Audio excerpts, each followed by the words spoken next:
Moi, je propose de baisser un petit peu. Soit on avance, soit je tourne la page et... Je veux bien faire encore un effort. Bonjour, je m'appelle Alex Wagner et à la base, je suis nul en négo. Ingénieur dans l'automobile, j'ai pas la fibre commerciale, je sais pas négocier au feeling, j'ai juste pas le truc. Au fond, je pense que le malaise vient d'une chose et d'une chose seule, la peur de la confrontation. J'ai acheté et revendu plus de 40 bagnoles que j'ai longtemps payé trop cher et sur lesquelles je perdais donc trop d'argent. Une fois, j'ai craqué pour une Fiat Dino coupé, un élégant coupé des années 60 motorisé par un fabuleux V6 issu de la course et partagé avec la Ferrari 246 Dino et la Lancia Stratos. Comme souvent, j'ai acheté par passion, sans savoir bien négocier. Le souci, c'est que la voiture supportait difficilement la circulation moderne. Dans les embouteillages, elle vidait sa batterie et encrassait ses bougies. Pour cause, dans les années 60, il n'y avait pas de bouchon. Bref, j'en ai eu marre et 6 mois plus tard, je l'ai revendue en perdant une fortune dessus, de l'argent durement gagné. Je me suis senti humilié et je me suis juré, plus jamais ça. Mais ce plantage m'aura valu une leçon importante. Puisque je ne sais pas négocier intuitivement, alors il me fallait un système simple sur lequel m'appuyer pour négocier. Un livre a tout changé pour moi. Ne coupez jamais la poire en deux de Chris Voss. Chris Voss était chef de la négociation et FBI. C'était lui qu'on appelait sur le terrain quand il fallait négocier avec des terroristes ou des preneurs d'otages pour faire en sorte qu'ils se rendent. J'ai découvert que les principes employés pour sauver des vies pouvaient aussi servir à gagner des euros. Dans son livre, Chris Voss nous explique qu'une négociation ne doit pas être vue comme une confrontation, mais comme une collaboration consistant à subtilement amener votre interlocuteur à votre opinion pour qu'il se rende compte que votre proposition est juste et honnête et que ça peut être dans son intérêt de l'accepter. J'ai aussi été inspiré par une vidéo de Florent Tavernier dans laquelle il teste les techniques de Chris Voss pour négocier des livres d'occasion chez les bouquinistes. Mais acheter une voiture, c'est une autre paire de manches avec des enjeux tout autres. C'est pour ça que j'ai adapté les techniques de Chris Voss à mon domaine, l'automobile. Je me suis créé un système de négociation sur mesure et je me suis filmé en train de l'utiliser pour négocier ma BMW E30 Touring, une voiture de collection devenue culte. Vous allez voir étape par étape comment j'ai pu négocier moins 20% en 4 minutes d'échange téléphonique. C'est-à-dire plus de 1000 € par minute. Et si moi je peux le faire, alors toi aussi tu peux. Bon. Si vous avez déjà essayé de vendre un truc sur le bon coin, que ce soit une voiture, une poussette ou une lampe, alors vous avez déjà sûrement été contacté par des gens agaçants qui vous demandent d'entrée de jeu « C'est quoi votre dernier prix ?» Comme si demander le dernier prix était une sorte de coup de maître permettant de sauter toute la négociation et d'aller directement vers le prix le plus bas. Mais oui, pourquoi j'y ai pas pensé? Demander son dernier prix, c'est demander au vendeur de négocier contre lui-même en lui demandant de baisser d'entrée de jeu son prix. Mais si vous n'avancez aucun argument, pourquoi le ferait-il? En démarrant avec cette demande maladroite, vous passez pour un marchand de tapis qui veut juste acheter un prix. Next. Et on dirait qu'il n'y a pas que moi que ça agace. Regardez ce Reddit intitulé « Le mauvais coin ». C'est quoi votre dernier prix? Je vends ma voiture en ce moment et je pète un câble sur les mecs qui m'envoient un message sans dire ni bonjour ni pour dire c'est quoi votre dernier prix? C'est quoi le projet? Je vais pas négocier mon propre prix. C'est ridicule, non? Ça m'exaspère tellement que parfois j'ai envie de donner un prix encore plus haut que celui de l'annonce pour voir. J'ai vendu ma moto il y a un certain temps et c'était pareil. À quoi quelqu'un répond en dessous, le pire c'est qu'il demande ton dernier prix pour le négocier juste derrière. Insupportable. Bon, donc c'est bien à vous de faire une offre au vendeur. Et vous vous doutez bien que pour réussir votre négo, vous allez devoir démarrer avec un prix en dessous de celui que vous visez.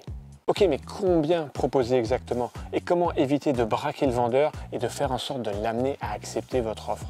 Dans un instant, je vais vous donner le plan mathématique qui vous donne le montant précis à proposer en fonction du prix demandé et du prix final que vous voudriez payer.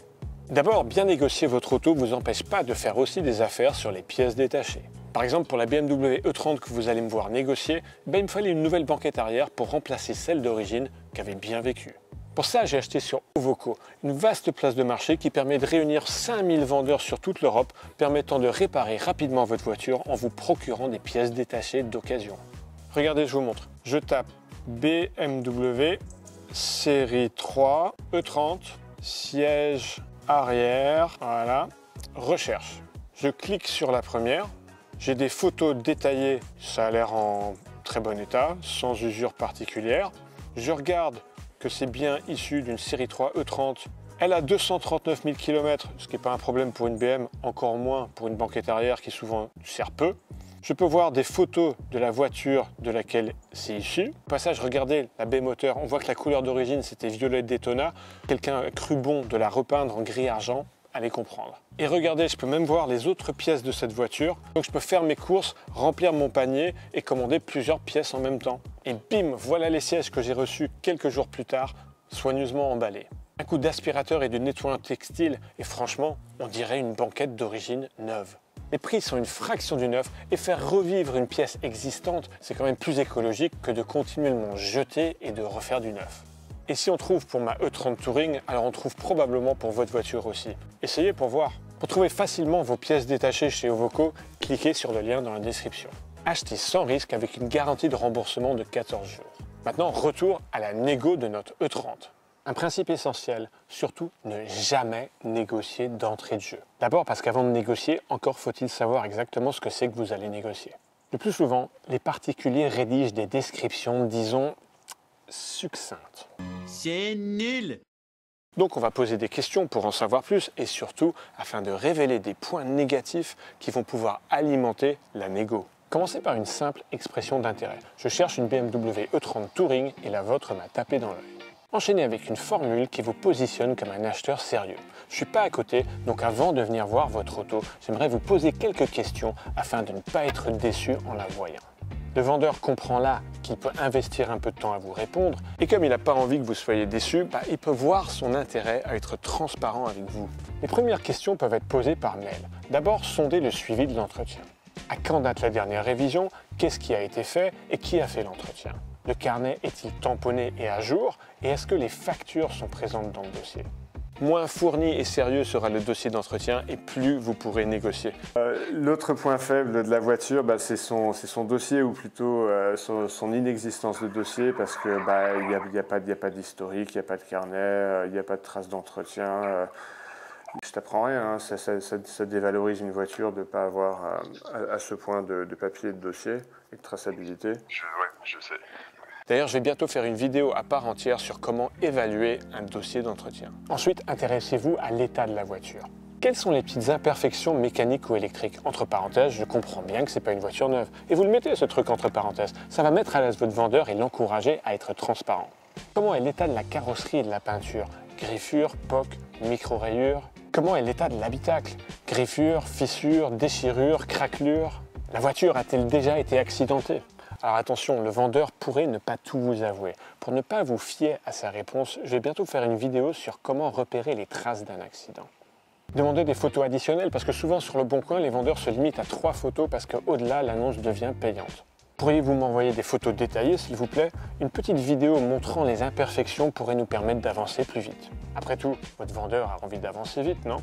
Ensuite, passez un bref coup de fil au vendeur parce qu'il n'y a rien de tel qu'un échange de vive voix pour sentir si le vendeur vous inspire confiance. Salut, ça va? Ouais, comment ça va?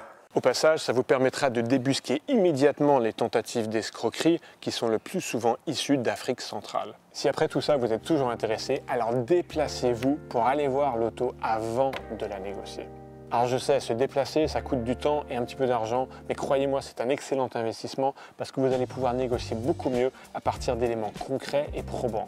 Souvent, il faut mettre gentiment le nez du vendeur dans son caca afin de l'aider à raison voir. Regardez, la peinture est complètement cramée par le soleil. Donc une peinture complète avec les baguettes de tour de fenêtre, ça va avec. Oui, bien sûr. Et à l'intérieur, ça continue. Regardez ce qu'on voit là. Siège usé à la corde. Hein, regardez, usé à la corde, le siège conducteur. Des sièges sport à l'avant. Je n'ai pas donné. J'aurais bien aimé trouver une banquette avec des appuis-têtes.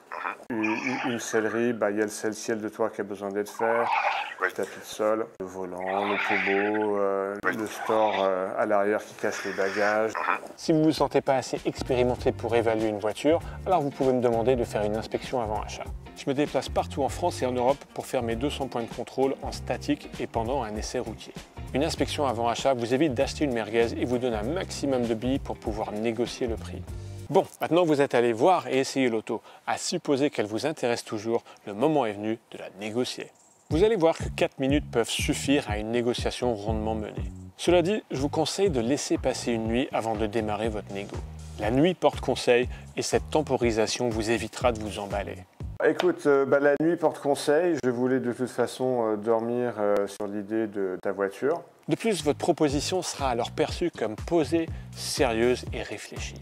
Attention, ne négociez jamais par écrit, ni SMS, ni WhatsApp, ni mail. Décrochez votre téléphone et négociez de vive voix. Je sais bien, ça demande davantage de courage, mais c'est important parce que négocier de vive voix vous permet de rebondir en direct pour gérer les objections potentielles et surtout, la communication est infiniment plus riche de vive voix, ce qui évite des potentielles incompréhensions fâcheuses. Alors, on y est. Vous allez faire une offre de vive voix au téléphone. Mais de quel montant? Trop haut et vous allez laisser de l'argent sur la table, trop bas et vous risquez de braquer le vendeur. Alors bonne nouvelle, il y a un système qui vous donne la réponse à cette question. Ça s'appelle le plan Ackermann et je l'ai adapté à la négociation d'une voiture d'occasion. Par exemple, vous voulez acheter une voiture dont le prix demandé est de 10 000 €, mais vous voudriez la payer 20% de moins, c'est-à-dire 8 000 €. D'après le plan Ackermann, vous allez calculer 80%, 92% et 98% de ces 8 000 €. Ce sont les montants de vos 3 propositions successives. Au départ, vous faites une proposition choc. 80% de 8 000 €, ça fait 6 500 €. Donc le montant que j'avais en tête, histoire de faire un chiffre rond, c'est 11 000. Oui, je sais, c'est agressif comme entrée en matière. C'est pour ça que dans un moment, je vais vous donner la phrase clé à apprendre par cœur afin d'éviter que votre offre initiale ne puisse braquer le vendeur. Ok. En effet, je comprends pourquoi tu proposes ça comme ça. Après, c'est en dessous de ce que je m'étais fixé comme limite. Ouais. Ça fait quand même une grosse baisse. Après un peu de discussion, le vendeur va probablement vous faire une première concession. Moi, je propose de baisser un petit peu, mais pas, je descendrai pas avant ce montant. Quand tu dis baisser un petit peu, tu penses à quoi? Moi, je veux bien baisser de 1 500 €, ça fait 14 500.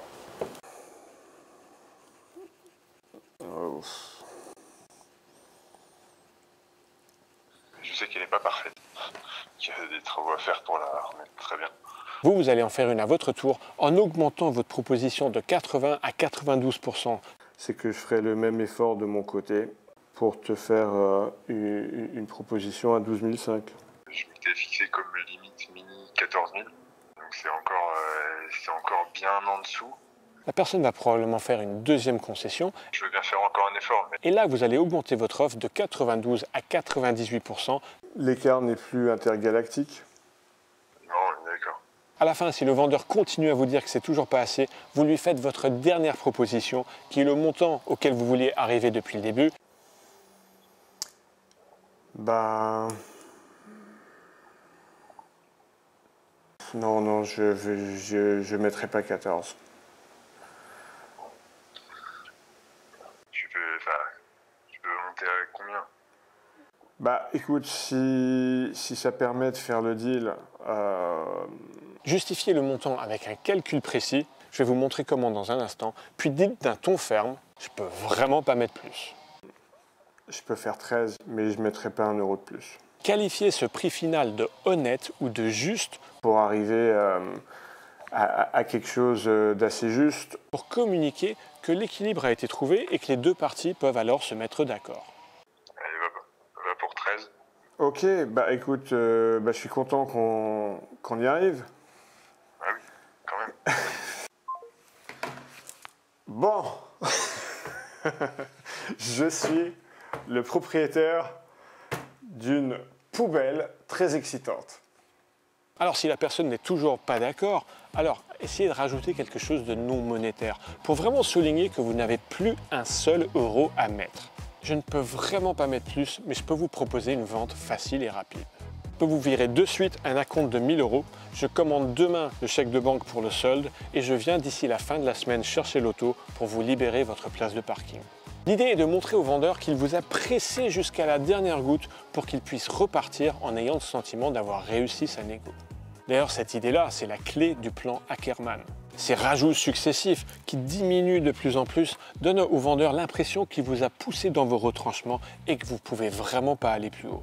Alors le plus souvent, vous allez obtenir le prix que vous visiez et dans tous les cas, vous allez assurément payer beaucoup moins que si vous aviez entamé la négo avec le prix visé. Eh ben, je suis ravi. 13 000, c'est vraiment une expérience de conduite de dingue pour relativement peu d'argent. Je veux dire, qu'est-ce qu'on peut acheter pour 13 000 aujourd'hui? C'est une voiture qui va me remplir de joie. Si je devais avoir une seule voiture, je pourrais très bien avoir juste cette voiture à 13 000 euros.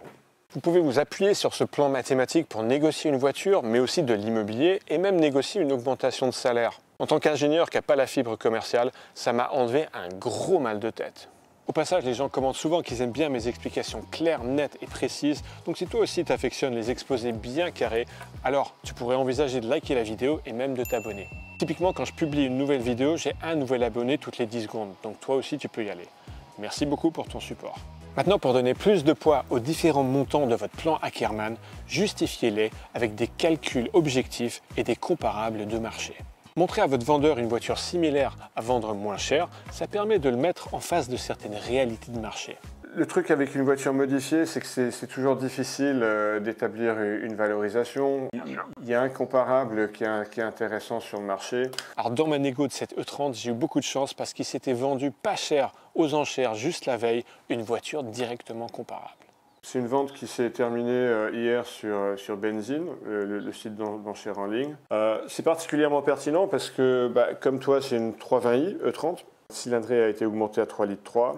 Donc on est proche de ta cylindrée à toi, si ce n'est que c'est fait sur la base de M20. Peinture complète récente, extérieure, c'est le même tissu que le tien, mais sans déchirure, sans trou, il semble particulièrement propre. Et donc voilà, ça donne un comparable, et plus que récent, puisque la vente s'est terminée hier.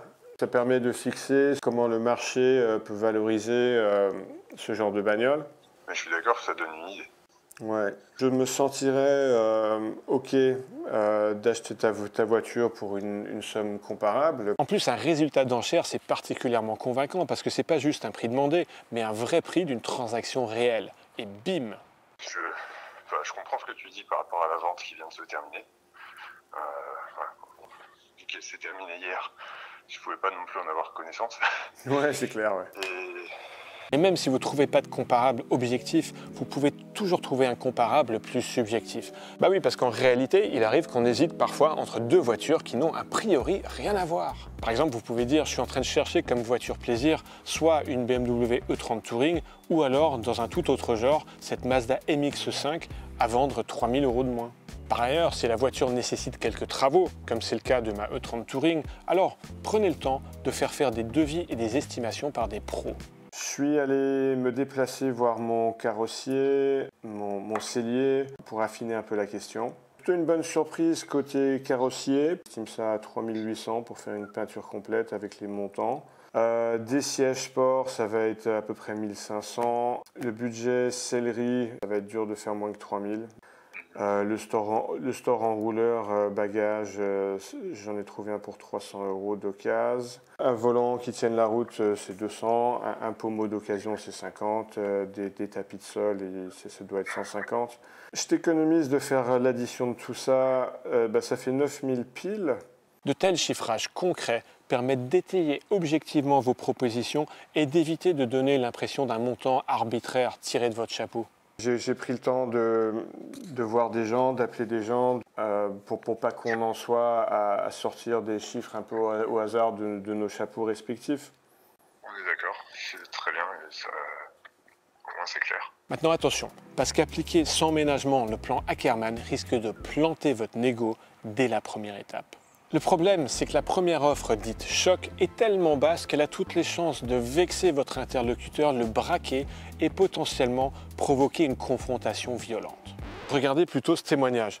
J'en ai un qui m'a fait une proposition osée une fois. Je lui ai répondu « nique-toi », il m'a embrouillé. Je lui ai dit « viens à tel endroit, à telle heure », il m'a répondu « ok FDP », etc. Il n'est pas venu. Pour éviter ça, voici la phrase qui va faire en sorte que votre première offre soit bien reçue sans risquer de vexer le vendeur. C'est une phrase qui me vient du bouquin « Influence et persuasion » de Robert Cialdini. Une phrase qui amène le vendeur à vous inviter à lui faire une offre basse. Écoutez bien. Moi, ce qui me gêne un peu, c'est que tu m'as très bien reçu hier, j'ai eu un bon feeling avec toi, tu as pris le temps sur ta pause déjeuner de m'emmener faire un long tour avec la voiture. Oui, bien sûr. Et j'ai peur qu'en te faisant une offre, que ça pourrait te braquer. Ça fait partie du jeu, je vais pas... Ok. À un moment, posé la question hier, je m'attends à ce que tu fasses une offre. Après, si elle est trop basse, je la refuserai. Ouais. C'est pas grave. Ouais. Ok. Vous avez bien capté le principe? Alors mettez cette phrase d'invitation à faire une offre basse dans votre boîte à outils. Vous m'avez très bien reçu et vous avez eu la gentillesse de passer du temps avec moi. J'ai envie de vous faire une offre, mais j'hésite parce que je voudrais surtout pas risquer de vous offusquer. Alors en exprimant votre crainte d'offusquer, vous sous-communiquez subtilement au vendeur que votre offre va être basse et donc il ne sera pas surpris quand votre offre viendra. Et surtout face à cette phrase, votre vendeur n'a vraiment pas le choix. Il va obligatoirement vous répondre en vous invitant à faire une offre, en vous précisant qu'au pire, il la refusera. Je m'attends à ce que tu fasses une offre. Après, si elle est trop basse, je la refuserai. Ouais. C'est pas grave. Ouais. Et là, c'est bingo, parce que comme c'est lui qui vous invite à lui faire une offre, par souci de cohérence, il ne pourra plus s'en offusquer ni vous en vouloir. Imaginez, cette seule phrase, qui ne prend que 10 secondes à énoncer, peut, tout au long de votre vie, vous faire gagner des dizaines de milliers d'euros. Tous les outils de négo de cette vidéo et bien d'autres encore sont rassemblés et détaillés dans mon PDF Négocioto, négocier moins 20% en 4 minutes sur votre prochaine voiture d'occasion. Pour un accès gratuit et immédiat à Négocioto, cliquez sur le lien dans la description. Gardez ce PDF bien au chaud parce qu'il pourrait vous servir sur toutes vos grosses négociations. En évitant l'opposition directe, on peut subtilement amener un vendeur à accepter un prix qui est pourtant nettement inférieur au minimum qu'il s'était préalablement fixé, tout en s'assurant qu'il reparte lui aussi avec le sentiment d'avoir abouti au juste prix. Si cette vidéo vous a semblé utile, alors n'hésitez pas à la partager avec votre famille et avec votre meilleur ami pour que eux aussi puissent en profiter.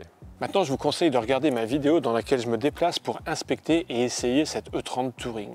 Dedans, je vous montre comment faire une inspection et vous allez voir que l'auto m'a réservé quelques mauvaises surprises, mais que j'ai pu mettre à profit pendant la négociation.